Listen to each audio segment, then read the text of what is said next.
না কীর্তন দিতে কীর্তন যায়। ভোলায় বাক প্রতিবন্ধী নারীকে গণধর্ষণের অভিযোগ।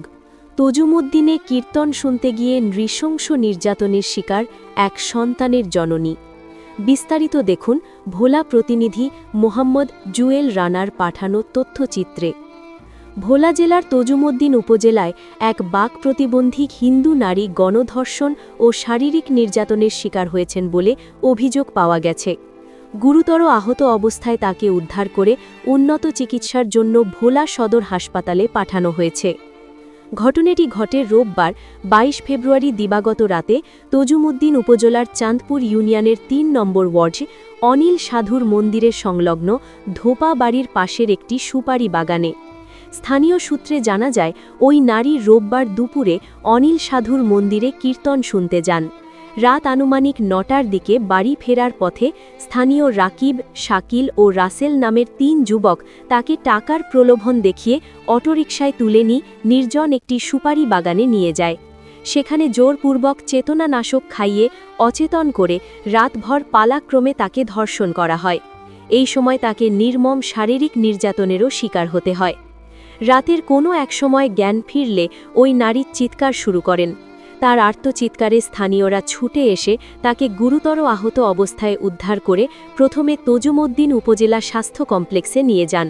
সেখানে প্রাথমিক চিকিৎসা শেষে উন্নত চিকিৎসা ও প্রয়োজনীয় পরীক্ষা নিরীক্ষার জন্য তাকে ভোলা সদর হাসপাতালে পাঠানো হয়।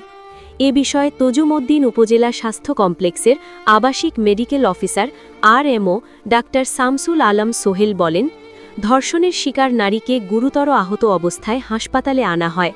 অতিরিক্ত রক্তক্ষরণ থাকায় তাকে প্রাথমিক চিকিৎসা দিয়ে দ্রুত ভোলা সদর হাসপাতালে রেফার করা হয়েছে। তজুমুদ্দিন থানার ভারপ্রাপ্ত কর্মকর্তা ওসি আব্দুস সালাম জানান, ঘটনাটি শোনার পর তাৎক্ষণিকভাবে ওই নারীকে উদ্ধার করে হাসপাতালে পাঠানো হয়েছে। ঘটনাটি গুরুত্ব সহকারে তদন্ত করা হচ্ছে। তদন্ত শেষে অভিযুক্তদের বিরুদ্ধে আইনানুগ ব্যবস্থা গ্রহণ করা হবে। ঘটনাটি এলাকায় তীব্র ক্ষোভ ও শোকের সৃষ্টি করেছে। মানবাধিকার কর্মী ও স্থানীয়রা দ্রুত অভিযুক্তদের গ্রেপ্তার ও দৃষ্টান্তমূলক শাস্তির দাবি জানিয়েছেন। টাকা দিল আমি দইন টাকা দইন করতে আমার আবার মেলকানি দিতে আমার গলা গাইব আমার মুখ দেখাবো না। আপনার সাথে এই কাজ করতে যে ওদের নাম কি, কয়জন ছিল? ৩ জন। কি নাম?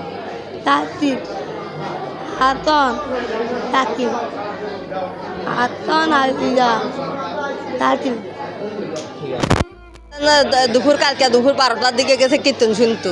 পাশের লোকেরা আমার তালের কাকি টাকির সাথে গেছে কীর্তন তো যারা কয় কি মা আমি মেলা চাইতাম তো তাই চাই আর তুই একা একা মেলা মাইনে হলো তো মেলা চাই দেখি আর তুই এই মেলাতে এই অবস্থা করছে। তারপরে পিঠে কাটায় জলাগুড়িয়া থুয়ে গেছে। যখন রাত্র 9টা বাজানোর পরে দিই তখন ওই তো কায় কুকুরতে মানুষ কেন চলাচল পরে দেয় দেখে আমার মেয়ে দেখে ওই তখন রাত্রে আর খবর দেয় না। পরে ওরা অগ বাড়িতে রাখছে, বাড়ি দেয় যে বেজাগাছি সব ইয়া যাইতে আছে, সাপ যাইতে আছে, রক্ত যাইতে আছে।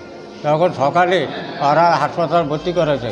ভর্তি করায় আমার কাছে গেছে, যাই আর 2-3 জন গেছে, যাই আমার করে আনছি আনি দেখে হাসপাতাল দিই দারোগা হচ্ছি আরও মান্য আমাদের হিন্দু ভাই